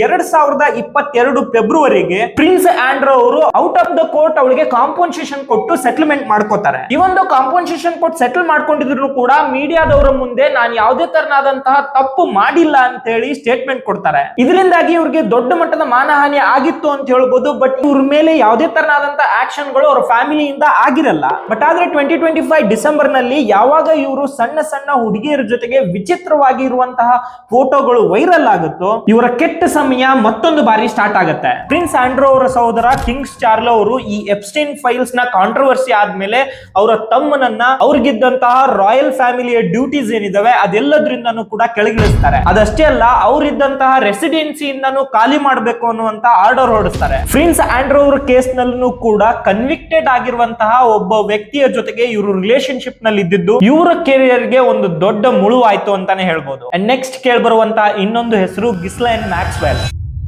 ನೋಡಿ, ಈ ಗಿಸ್ಲೈನ್ ಮ್ಯಾಕ್ಸ್ವೆಲ್ ಏನಿದ್ದಾರೆ 1990ರ ದಶಕದಲ್ಲಿ ನಾನು ನಿಮಗೆ ಮೊದಲೇ ಹೇಳಿದ್ದೆ ಈ ಎಪ್ಸ್ಟೀನ್ ಒಬ್ಬ ಫಿನಾನ್ಷಿಯಲ್ ಅಡ್ವೈಸರ್ ಆಗಿ ಕೆಲಸ ಮಾಡ್ತಿದ್ರು ಅಂತ ಹೇಳಿ. ಅವಾಗ ಈ ಮ್ಯಾಕ್ಸ್ವೆಲ್ ಅವರ ಕಂಪ್ಲೀಟ್ ಅಕೌಂಟ್ ಗಳನ್ನ ಇವರೇ ನೋಡ್ಕೋತಾ ಇದ್ರು. ಮ್ಯಾಕ್ಸ್ವೆಲ್ ಎಪ್ಸ್ಟೀನ್ ನ ತುಂಬಾ ಬಿಲೀವ್ ಮಾಡ್ತಾ ಇದ್ರು. ಇವನ್ ಪವರ್ ಆಫ್ ಆಟೋನಮಿನೂ ಕೂಡ ಇತನಿಗೆ ಬರೆದು ಕೊಟ್ಟಿದ್ರು. ಜುಲೈ 2020ರಲ್ಲಿ ಈ ಮ್ಯಾಕ್ಸ್ವೆಲ್ ಅರೆಸ್ಟ್ ಆಗ್ತಾರೆ. ರೀಸನ್ ಆಸ್ ಯೂಶುವಲ್ ಸೇಮ್ ಆಗಿರುತ್ತೆ. ಮೈನರ್ ಸೆಕ್ಸ್ ಟ್ರಾಫಿಕಿಂಗ್ ಸಂಬಂಧಪಟ್ಟಂಗೆ ಇವ್ರ ಮೇಲೆ ಚಾರ್ಜಸ್ ಗಳನ್ನ ಫೈಲ್ ಮಾಡಲಾಗುತ್ತೆ. ಇವನ್ ಇವ್ರ ಮೇಲೆ ಇದ್ದಂತಹ ಎಲ್ಲಾ ಚಾರ್ಜಸ್ ಗಳು ಪ್ರೂವ್ ಆಗೋದ್ರೊಟ್ಟಿಗೆ 20 ವರ್ಷದ ಲೈಫ್ ಸೆಂಟೆನ್ಸ್ ಕೂಡ ಇವ್ರಿಗೆ ಆಗುತ್ತೆ. ಅವ್ರ ಶಿಕ್ಷಣ ಅವ್ರು ಅನುಭವಿಸ್ತಿರುವಂತಹ ಟೈಮ್ ನಲ್ಲೇ ಜೈಲ್ ನಲ್ಲೇ ಇವರು ಕೂಡ ಸತ್ತೋಗ್ತಾರೆ. ಇನ್ನು ಎಷ್ಟೋ ಜನ ಸೆಲೆಬ್ರಿಟೀಸ್, ಬಿಸ್ನೆಸ್ ಮನ್ಸ್ ಮತ್ತೆ ಪೊಲಿಟಿಷಿಯನ್ ಗಳ ಫೋಟೋಗಳು ಆತನೊಟ್ಟಿಗೆ ಇರೋದು ಶೇರ್ ಆಗ್ತಿದಾವೆ. ಬಟ್ ರೆಕಾರ್ಡೆಡ್ ಈ ಕೋರ್ಟ್ ಡಾಕ್ಯುಮೆಂಟ್ಸ್ ಏನಿದಾವೆ ಅದರಲ್ಲಿ ಅವ್ರ ಹೆಸರುಗಳು ಕಂಡು ಬಂದಿಲ್ಲ. ಬಟ್ ಆತನೊಟ್ಟಿಗೆ ಇರುವಂತಹ ಫೋಟೋಗಳು ಸೋಷಿಯಲ್ ಮೀಡಿಯಾ ಮತ್ತೆ ನ್ಯಾಷನಲ್ ಮೀಡಿಯಾಗಳಲ್ಲಿ ತುಂಬಾನೇ ಸರ್ಕ್ಯುಲೇಟ್ ಆಗ್ತಿದಾವೆ. ನೋಡಿ, ಎಪ್ಸ್ಟೀನ್ ಫೈಲ್ಸ್ ನಲ್ಲಿ ಹೆಸರು ಬಂದಿದೆ ಅನ್ನೋ ರೀಸನ್ ಗೋಸ್ಕರ ಅವರು ಆ ಒಂದು ಅಕ್ರಮ ಚಟುವಟಿಕೆ ಭಾಗಿಯಾಗಿದ್ರು ಅಂತ ಹೇಳಿ ಕೋರ್ಟ್ ಒಪ್ಕೊಳ್ಳಲ್ಲ. ಬಟ್ ಇಲ್ಲಿ ಆಗ್ತಿರುವಂತಹ ಡಿಸ್ಕಷನ್ ಏನು ಅಂದ್ರೆ ಇವೊಂದು ಆತ ಒಬ್ಬ ಸೆಕ್ಸ್ ಟ್ರಾಫಿಕ್ ನಲ್ಲಿ ಕನ್ವಿಕ್ಟೆಡ್ ಕ್ರಿಮಿನಲ್ ಆಗಿದ್ರು ಕೂಡ 2008ರ ನಂತರ ಈ ಎಲ್ಲಾ ಸೆಲೆಬ್ರಿಟಿಗಳು, ಈ ಎಲ್ಲಾ ಪೊಲಿಟಿಷಿಯನ್ಸ್ ಆತನೊಟ್ಟಿಗೆ ಸಂಪರ್ಕದಲ್ಲಿ ಇದ್ದಿದ್ದೇ ತಪ್ಪು ಅಂತಾನೆ ಎಲ್ಲರೂ ಹೇಳ್ತಾ ಇರೋದು. ಅಂಡ್ ಅದೇ ರೀತಿಯಾಗಿ 2008ರ ನಂತರ ನಮ್ಮ ಇಂಡಿಯಾದ ಪೊಲಿಟಿಷಿಯನ್ಸ್ ಮತ್ತೆ ಬಿಸ್ನೆಸ್ ಮ್ಯಾನ್ ಕೂಡ ಈ ಎಪ್ಸ್ಟೀನ್ ಜೊತೆಗೆ ಸಂಪರ್ಕದಲ್ಲಿದ್ರು. ಇದೇ ವರ್ಷದ ಜನವರಿ 30ಕ್ಕೆ ರಿಲೀಸ್ ಆದಂತಹ 2000 ವಿಡಿಯೋಗಳು ಮತ್ತೆ 1,80,000 ಇಮೇಜ್ಗಳು ಹಾಗೆ ಲಕ್ಷಾಂತರ ಮೇಲ್ಗಳು ಏನಿದಾವೆ ಅದರಲ್ಲಿ ನಮ್ಮ ದೇಶದ ಪೆಟ್ರೋಲಿಯಂ ಮಿನಿಸ್ಟರ್ ಆಗಿರುವಂತಹ ಹರ್ದೀಪ್ ಸಿಂಗ್ ಪೂರಿ ಅವರ ಹೆಸರು ಕೇಳಿ ಬರುತ್ತೆ. ಆ ಡಾಕ್ಯುಮೆಂಟ್ಸ್ ಗಳಲ್ಲಿ ಕಂಡು ಬಂದಿರೋ ಪ್ರಕಾರ ಇವರು 3 ಸಾರಿ ಮೀಟ್ ಆಗಿದ್ದಾರೆ ಮತ್ತೆ ಮಲ್ಟಿಪಲ್ ಟೈಮ್ಸ್ ಮೇಲ್ ಕನ್ವರ್ಸೇಷನ್ ಗಳು ಕೂಡ ಆಗಿದೆ. 4th ಫೆಬ್ರವರಿ 2015ಗೆ, 6th ಜನವರಿ 2016ಗೆ ಅಂಡ್ 19th ಮೇ 2017ಗೆ. ನೋಡಿ, 2015-16ರ ಸಮಯದಲ್ಲಿ ಹರ್ದೀಪ್ ಸಿಂಗ್ ಪೂರಿ ಅವರು ಬಿಜೆಪಿ ನಲ್ಲಿ ಮಿನಿಸ್ಟರ್ ಆಗಿರ್ಲಿಲ್ಲ. ಇಂಟರ್ನ್ಯಾಷನಲ್ ಪೀಸ್ ಇನ್ಸ್ಟಿಟ್ಯೂಷನ್ ಏನಿದೆ ಅದಕ್ಕೆ ಅವ್ರು ಪ್ರೆಸಿಡೆಂಟ್ ಆಗಿದ್ರು. ಈ ಇನ್ಸ್ಟಿಟ್ಯೂಷನ್ ಗೆ ಅತಿ ಹೆಚ್ಚಾದಂತಹ ದೇಣಿಗೆ ಕೊಡ್ತಿದ್ದಂತಹ ವ್ಯಕ್ತಿ ಇದೆ ಎಪ್ಸ್ಟೀನ್. ಸೊ ಹಾಗಾಗಿ ಈ ಕೆಲಸಕ್ಕೆ ಸಂಬಂಧಪಟ್ಟಂಗೆ 3 ಬಾರಿ ಮೀಟ್ ಆಗಿರೋದನ್ನ ಅವ್ರು ಕನ್ಫರ್ಮ್ ಮಾಡಿದ್ದಾರೆ. ಇದು ಯಾವುದೇ ತರನಾಗಿ ಪರ್ಸನಲ್ ಮೀಟಿಂಗ್ ಆಗಿರ್ಲಿಲ್ಲ, ಇನ್ಸ್ಟಿಟ್ಯೂಷನಲ್ ಇಂಟರಾಕ್ಷನ್ ಆಗಿತ್ತು. ಅಂಡ್ ಹರ್ದೀಪ್ ಸಿಂಗ್ ಪೂರಿ ಅವರು ಆತನ ಐಲ್ಯಾಂಡ್ ಗೆ ಎಕ್ಸಾಟಿಕ್ ಐಲ್ಯಾಂಡ್ ಅಂತ ಹೇಳಿ ಮೇಲ್ ನಲ್ಲಿ ಮೆನ್ಷನ್ ಮಾಡಿರ್ತಾರೆ. ಸೊ ಇದ್ರ ಬಗ್ಗೆ ಕೇಳಿದಾಗ ಅವ್ರು ಕ್ಲಾರಿಫೈ ಮಾಡ್ತಾರೆ, ಯಾವತ್ತೂ ಕೂಡ ನಾನು ಆತನ ಐಲ್ಯಾಂಡ್ ಗೆ ಹೋಗಿ ಮೀಟ್ ಆಗಿಲ್ಲ. ಆತನನ್ನ ಎಪ್ಸ್ಟೀನ್ ನ ಸ್ಟಾಫ್ ಕಡೆಯಿಂದ ಬಂದಂತಹ ಮೇಲ್ ನಲ್ಲಿ ಎಕ್ಸಾಟಿಕ್ ಅಂತ ಹೇಳಿ ಅವರು ಮೆನ್ಷನ್ ಮಾಡಿದ್ರು. ಸೊ ರೆಸ್ಪೆಕ್ಟ್ಫುಲ್ಲಿ ನಾನು ಅದೇ ವರ್ಡ್ ಅನ್ನ ಯೂಸ್ ಮಾಡಿ ರಿಪ್ಲೈ ಮಾಡಿದೀನಿ ಅಂತ ಹೇಳಿ ಅವ್ರು ಕ್ಲಿಯರ್ ಮಾಡಿದ್ದಾರೆ. ಎಪ್ಸ್ಟೀನ್ ನ ಯಾವುದೇ ಕ್ರಿಮಿನಲ್ ಆಕ್ಟಿವಿಟಿಗೆ ಸಂಬಂಧಪಟ್ಟಂಗೆ ಇವರ ಕಮ್ಯುನಿಕೇಶನ್ ಅದರಲ್ಲಿ ಕಂಡು ಬಂದಿಲ್ಲ. ಸದ್ಯಕ್ಕೆ ಆ ಫಂಡಿಂಗ್ ಗೆ ಸಂಬಂಧಪಟ್ಟಂಗೆ ಮತ್ತು ಆ ಮೀಟಿಂಗ್ ಗಳಿಗೆ ಸಂಬಂಧಪಟ್ಟಂಗೆ ಮಾತ್ರ ಆ ಮೇಲ್ ಗಳಲ್ಲಿ ಕಂಡು ಬಂದಿದೆ. ಇದೇ ಎಪ್ಸ್ಟೀನ್ ಫೈಲ್ಸ್ ನಲ್ಲಿ ನೆಕ್ಸ್ಟ್ ಕೇಳಿ ಬರುವಂತಹ ಭಾರತೀಯರ ಹೆಸರು ಅನಿಲ್ ಅಂಬಾನಿ ಅವರು. ಡಾಕ್ಯುಮೆಂಟ್ಸ್ ಗಳ ಪ್ರಕಾರ ಈ ಜೆಫ್ರಿ ಎಪ್ಸ್ಟೀನ್ ಮತ್ತೆ ಅನಿಲ್ ಅಂಬಾನಿ ಅವರ ಕಾಂಟ್ಯಾಕ್ಟ್ 2017ರಿಂದ ಸ್ಟಾರ್ಟ್ ಆಗುತ್ತೆ. ಅಂಡ್ ಇವರು ಮೋಸ್ಟ್ ಆಫ್ ದ ಕಮ್ಯುನಿಕೇಶನ್ ಎಲ್ಲದೂ ಕೂಡ ಇಮೇಲ್ ಗಳಲ್ಲೇ ಆಗಿದೆ. ಅಂಡ್ ಫೆಬ್ರವರಿ 2017 ನಲ್ಲಿ ಇವರಿಬ್ರು ಮೀಟ್ ಆಗಿರೋದ್ರ ಬಗ್ಗೆ ಕನ್ಫರ್ಮ್ ಆಗಿದೆ. ಅಂಡ್ ಅಲ್ಲಾಗಿರುವಂತಹ ಕಮ್ಯುನಿಕೇಶನ್ ಬಿಸ್ನೆಸ್ ಇನ್ವೆಸ್ಟ್ಮೆಂಟ್ ಮತ್ತೆ US ಅಂಡ್ ಇಂಡಿಯಾ ರಿಲೇಶನ್ಶಿಪ್ ಗಳ ಬಗ್ಗೆ ಕಮ್ಯುನಿಕೇಟ್ ಮಾಡಿದ್ದಾರೆ ಅಂತ ಹೇಳಿ ಅವರ ಮೇಲ್ ಗಳು ಹೇಳುತ್ತೆ. ಅಂಡ್ ಇವರು ಮೇ 2019 ನಲ್ಲಿ ಇನ್ನೊಂದು ಬಾರಿ ನ್ಯೂಯಾರ್ಕ್ ನಲ್ಲಿ ಎಪ್ಸ್ಟೀನ್ ರೆಸಿಡೆನ್ಸ್ ಅಲ್ಲಿ ಮೀಟ್ ಆಗಿರೋದ್ರ ಬಗ್ಗೆ ದಾಖಲೆಗಳಿದಾವೆ. ಬಟ್ ಅಲ್ಲಿ ಏನು ಡಿಸ್ಕಷನ್ ಆಗಿದೆ, ಅಲ್ಲಿ ಏನ್ ಮಾತಾಡಿದ್ದಾರೆ, ಏನ್ ನಡೆದಿದೆ ಅನ್ನೋದ್ರ ಬಗ್ಗೆ ಯಾವುದೇ ಕ್ಲಾರಿಟಿ ಇನ್ನೂ ಸಿಕ್ಕಿಲ್ಲ. ಅಂಡ್ ಮೂರನೇದಾಗಿ ಕೇಳಿ ಬಂದಿರುವಂತಹ ಹೆಸರು ನಮ್ಮ ದೇಶದ PM ಆದಂತಹ ನರೇಂದ್ರ ಮೋದಿ ಅವರದ್ದು. ಅಂಡ್ ಅವ್ರದ್ದು ಈ ಕೇಸ್ ನಲ್ಲಿ ನೇರವಾಗಿ ಮೀಟ್ ಆಗಿರುವಂತದ್ದಾಗ್ಲಿ ಅಥವಾ ಡೈರೆಕ್ಟ್ ಇಂಟರಾಕ್ಷನ್ಸ್ ಆಗ್ಲಿ ಯಾವುದು ಇಲ್ಲ. ಜೆಫ್ರಿ ಎಪ್ಸ್ಟೀನ್ ಬೇರೆ ಆತನಿಗೆ ಗೊತ್ತಿರೋರಲ್ಲಿ ನರೇಂದ್ರ ಮೋದಿ ಅವರ ಹೆಸರು ತಗೊಂಡು ಡಿಸ್ಕಷನ್ ಮಾಡ್ತಿರೋದು ಮೆನ್ಷನ್ ಆಗಿದಾವೆ. ಅಂಡ್ ಜೆಫ್ರಿ ಎಪ್ಸ್ಟೀನ್ ಗೆ ಗೊತ್ತಿರುವಂತವರು ಮೇಲ್ ಹಾಕಿದ್ದಾರೆ, ನರೇಂದ್ರ ಮೋದಿ ನಿಮ್ಮನ್ನ ಮೀಟ್ ಆಗ್ಲಿಕ್ಕೆ ಒಬ್ಬ ವ್ಯಕ್ತಿನ ಕಳಿಸ್ತಿದ್ದಾರೆ ಅಂತ ಹೇಳಿ. ಅದಾಗಿ 3 ದಿನಕ್ಕೇನೆ ಅನಿಲ್ ಅಂಬಾನಿ ಅವರು ಎಪ್ಸ್ಟೀನ್ ನ ಮೀಟ್ ಆಗಿದ್ದಾರೆ. So may be Narendra Modi ಅವರು ಅನಿಲ್ ಅಂಬಾನಿ ಅವ್ರನ್ನ ಅವರ ಪರವಾಗಿ ಮಾತಾಡ್ಲಿಕ್ಕೆ ಕಳಿಸಿರಬಹುದು ಅನ್ನುವಂತಹ ರೂಮರ್ ಗಳು ಸ್ಪ್ರೆಡ್ ಆಗ್ತಿದಾವೆ. ಅಂಡ್ ನಿಮ್ಮಲ್ಲಿ ಒಂದು ಪ್ರಶ್ನೆ ಕಾಡಬಹುದು, ಈ ಪೊಲಿಟಿಕಲ್ ಡಿಸ್ಕಷನ್ಸ್ ಏನಿದಾವೆ ಅದನ್ನ ಏನಕ್ಕೆ ಎಪ್ಸ್ಟೀನ್ ಜೊತೆಗೆ ಮಾಡಬೇಕು? ಅಂಡ್ ಅನಿಲ್ ಅಂಬಾನಿ ಅವರು ಯಾವುದೇ ತರನಾದಂತಹ ಮಂತ್ರಿನೂ ಅಲ್ಲ, MLA ಅಲ್ಲ, MP ಅಲ್ಲ. ಸೊ ಅವರನ್ನ ಇಂಡಿಯಾಗೆ ಸಂಬಂಧಪಟ್ಟಂತ ಡಿಸ್ಕಷನ್ ಗೆ ಏನಕ್ಕೆ ಕಳಿಸ್ತಾರೆ ಅಂತ ಹೇಳಿ. ನೋಡಿ, ಇಂಡಿಯಾನಲ್ಲಿ ಯಾವ ರೀತಿಯಾಗಿ ದುಡ್ಡು ಕೊಟ್ಟು ಭ್ರಷ್ಟಾಚಾರ ನಡೆಯುತ್ತೋ ಅದೇ ರೀತಿಯಾಗಿ US ನಲ್ಲಿ ದುಡ್ಡನ್ನ ಹೊರತುಪಡಿಸಿ ಬೇರೆ ರೀತಿಯಾಗಿ ಕಾಂಪ್ರಮೈಸ್ ಗಳು ನಡೀತವೆ. ನಿಮ್ಗೆ ಆಲ್ರೆಡಿ ಗೊತ್ತಿದೆ ಡೊನಾಲ್ಡ್ ಟ್ರಂಪ್ ಏನಿದ್ದಾರೆ ಅವರು ಈ ಎಪ್ಸ್ಟೀನ್ ಜೊತೆಗೆ ಯಾವ ಮಟ್ಟಿಗೆ ಕ್ಲೋಸ್ ಆಗಿದ್ರು ಅನ್ನೋದ್ರ ಬಗ್ಗೆ. ಸೊ ಯಾರೆಲ್ಲ ಡೊನಾಲ್ಡ್ ಟ್ರಂಪ್ ಅವ್ರ ಜೊತೆಗೆ ಯಾವ್ದಾದ್ರು ಡೀಲ್ ಮಾಡ್ಬೇಕು ಅಂತಿದ್ರೆ ಸೊ ಜೆಫ್ರಿ ಎಪ್ಸ್ಟೀನ್ ಅವ್ರನ್ನ ರೀಚ್ ಆದ್ರೆ ಆತನಿಂದ ಡೊನಾಲ್ಡ್ ಟ್ರಂಪ್ ಅನ್ನ ಈಸಿಯಾಗಿ ರೀಚ್ ಆಗ್ಬೋದು ಅನ್ನೋದು ಎಷ್ಟೋ ಜನರ ವಾದ. ನಾನು ಮೊದಲೇ ಮೆನ್ಷನ್ ಮಾಡಿದ ಹಾಗೆ ಎಷ್ಟೋ ದೇಶದ ಲೀಡರ್ಸ್ ಮತ್ತೆ ಡೊನಾಲ್ಡ್ ಟ್ರಂಪ್ ನ ಮಧ್ಯದಲ್ಲಿ ಈ ಎಪ್ಸ್ಟೀನ್ ಒಂದು ತರನಾದಂತಹ ಬ್ರಿಡ್ಜ್ ನ ರೀತಿಯಲ್ಲಿ ಕೆಲಸ ಮಾಡ್ತಾ ಇದ್ದ ಅಂತ. ಅಂಡ್ ಈ ಕೇಸ್ ನಲ್ಲಿ ಈಗಾಗಲೇ ತುಂಬಾ ಜನ ಬಿಸ್ನೆಸ್ ಮನ್ ಗಳ ಸೆಲೆಬ್ರಿಟಿಗಳ ನೇಮ್ಸ್ ಗಳು ಬಂದಿದಾವೆ. ಇವನ್ ಮೈಕಲ್ ಜಾಕ್ಸನ್ ಆಗ್ಬೋದು, ಎಲಾನ್ ಮಸ್ಕ್ ಆಗ್ಬೋದು, ಈ ತರನಾಗಿ ದೊಡ್ಡ ದೊಡ್ಡ ಸೆಲೆಬ್ರಿಟಿಗಳ ನೇಮ್ ಗಳು ಬಂದಿದಾವೆ. ಅಂಡ್ ಇನ್ನೂ ಕೂಡ ಲಕ್ಷಾಂತರ ಡಾಕ್ಯುಮೆಂಟ್ಸ್ ಗಳು, ಲಕ್ಷಾಂತರ ಮೇಲ್ ಗಳು ಹೊರಗಡೆ ಬರೋದು ಬಾಕಿ ಇದೆ. ಅದೆಲ್ಲದು ಹೊರಗಡೆ ಬಂದಾಗ ಇನ್ನು ಯಾರ್ಯಾರ ಹೆಸರುಗಳು ಹೊರಗಡೆ ಬರುತ್ತೋ ಗೊತ್ತಿಲ್ಲ. ಈ ಜೆಫ್ರಿ ಎಪ್ಸ್ಟೀನ್ ಏನಿದ್ದಾನೆ ಆತನ ವಿಕ್ಟಿಮ್ ಕೊಟ್ಟಿರುವಂತಹ ಟೆಸ್ಟಿಮೋನಿ ಪ್ರಕಾರ ಆತ ತನ್ನ ನ್ಯೂಯಾರ್ಕ್ ರೆಸಿಡೆನ್ಸಿನಲ್ಲಿ ವಾಶ್ರೂಮ್, ಬೆಡ್ರೂಮ್ ಎಲ್ಲಾ ಕಡೆನೂ ಕೂಡ CCTV ಕ್ಯಾಮ್ರಾಗಳನ್ನ ಫಿಕ್ಸ್ ಮಾಡಿದ್ದ. ಅದ್ ಯಾರಿಗೂ ಗೊತ್ತಾಗ್ತಾನೂ ಇರ್ಲಿಲ್ಲ. ಆ ರೀತಿಯಾದಂತಹ ಹಿಡನ್ ಕ್ಯಾಮ್ರಾಗಳನ್ನ ಈತ ಫಿಕ್ಸ್ ಮಾಡಿದ್ದ. ಅಂಡ್ ಅಲ್ಲಿ ಬಂದು ಯಾರ್ಯಾರೆಲ್ಲ ಉಳ್ಕೋತಾರೆ ಅದೆಲ್ಲದನ್ನು ರೆಕಾರ್ಡ್ ಮಾಡಿ ತನ್ನ ಸೇಫ್ಟಿಗೋಸ್ಕರ ಯೂಸ್ ಮಾಡ್ಕೋತಾ ಇದ್ದ ಅನ್ನೋದನ್ನು ಕನ್ಫರ್ಮ್ ಮಾಡಿದ್ದಾರೆ. ಅಂಡ್ US ನ ಫೆಡರಲ್ ಇನ್ವೆಸ್ಟಿಗೇಷನ್ ಏಜೆನ್ಸಿ ಏನಿದೆ ಅವರು ಎಷ್ಟೋ ಸಿಡಿಗಳನ್ನು ಕೂಡ ಕಲೆಕ್ಟ್ ಮಾಡಿದ್ದಾರೆ. ಅಂಡ್ ಅದ್ರ ಮೇಲೆ ನೇಮ್ ಗಳನ್ನ ಬರೆಯಲಾಗಿದೆ, ಯಾವ್ಯಾವ ಸಿಡಿ ನಲ್ಲಿ ಯಾರ್ಯಾರು ಇದ್ದಾರೆ ಅನ್ನೋದ್ರ ಬಗ್ಗೆನೂ ಕೂಡ. ಅಂಡ್ ನಾನ್ ನೋಡಿದಾಗೆ ಸೋಷಿಯಲ್ ಮೀಡಿಯಾನಲ್ಲಿ ತುಂಬಾನೇ ರಾಂಗ್ ಇನ್ಫಾರ್ಮೇಶನ್ ನ ಸ್ಪ್ರೆಡ್ ಮಾಡ್ಲಾಗ್ತಿದೆ. ಅಂಡ್ ಅದರಲ್ಲಿ ಕೆಲವೊಂದ್ ಏನಂದ್ರೆ ಮಕ್ಕಳನ್ನ ತಿಂತಾ ಇದ್ರು ಕೊಲೆ ಮಾಡಿ ಅಂತ ಹೇಳಿ. ಅಂಡ್ ಆ ಒಂದು ಎಪ್ಸ್ಟೀನ್ ಐಲ್ಯಾಂಡ್ ನಲ್ಲಿ ಮಾಟ ಮಂತ್ರ ಮಾಡಿ ಮಕ್ಕಳನ್ನ ಬಲಿ ಕೊಡ್ತಾ ಇದ್ರು ಅಂತ ಹೇಳಿ. ನೋಡಿ, ಕೋರ್ಟ್ ನ ಯಾವುದೇ ದಾಖಲೆಗಳಲ್ಲಿ ಮತ್ತೆ ಸರ್ಚ್ ಮಾಡಿದಂತಹ ಪೊಲೀಸ್ ಟೀಮ್ಗೂ ಕೂಡ ಯಾವುದೇ ಎವಿಡೆನ್ಸ್ ಈ ತರದ್ದು ಸಿಕ್ಕಿಲ್ಲ. ಸೊ ಇಲ್ಲಿವರೆಗೂ ಕನ್ಫರ್ಮ್ ಆಗಿರುವಂತದ್ದು minor girls trafficking, sexual exploitation and girls abuse. ಇದೆಲ್ಲದಕ್ಕೂ ಸಂಬಂಧಪಟ್ಟಂಗೆ ಎವಿಡೆನ್ಸ್ ಗಳಿದಾವೆ. ಅದನ್ನ ಈಗ ಕೋರ್ಟ್ ಹಂತ ಹಂತವಾಗಿ ರಿಲೀಸ್ ಮಾಡ್ತಾ ಇದೆ. ಸೊ ಈ ರಿಲೀಸ್ ಮಾಡ್ತಿರುವಂತಹ ಡಾಕ್ಯುಮೆಂಟ್ಸ್ ಗೆನೆ ಜನರು ಎಪ್ಸ್ಟೀನ್ ಫೈಲ್ಸ್ ಅಂತ ಕರೀತಾ ಇರೋದು. ಅಂಡ್ ಒಂದು ವಿಷಯನ ನಾವು ಈ ಕೇಸ್ ಇಂದ ತುಂಬಾ ಕ್ಲಿಯರ್ ಆಗಿ ಅರ್ಥ ಮಾಡ್ಕೋಬೇಕು. ಈ ಕೇಸ್ ನಮಗೊಂದು ದೊಡ್ಡ ರಿಯಾಲಿಟಿನ ತೋರಿಸುತ್ತೆ. ಜಗತ್ತಲ್ಲಿ ಪೊಲಿಟಿಷಿಯನ್ಸ್, ಬಿಸ್ನೆಸ್ ಮನ್ಸ್ ಮತ್ತೆ ಸೆಲೆಬ್ರಿಟಿಗಳ ಡೀಪ್ ಕನೆಕ್ಷನ್ಸ್ ಯಾವ ರೀತಿ ಇರುತ್ತೆ ಅಂತ ಹೇಳಿ. ಅಂಡ್ ಕೆಲವರು ಪವರ್ಗೋಸ್ಕರ ಯಾವ ಕೆಟ್ಟ ಮಟ್ಟಕ್ಕೋಸ್ಕರ ಇಳಿತಾರೆ ಅನ್ನೋದನ್ನು ತೋರಿಸ್ಕೊಡುತ್ತೆ. ಅಂಡ್ ಹಂಗೆ ಒಂದ್ಸರಿ ಇದನ್ನು ಕೂಡ ನೀವು ಯೋಚನೆ ಮಾಡಿ.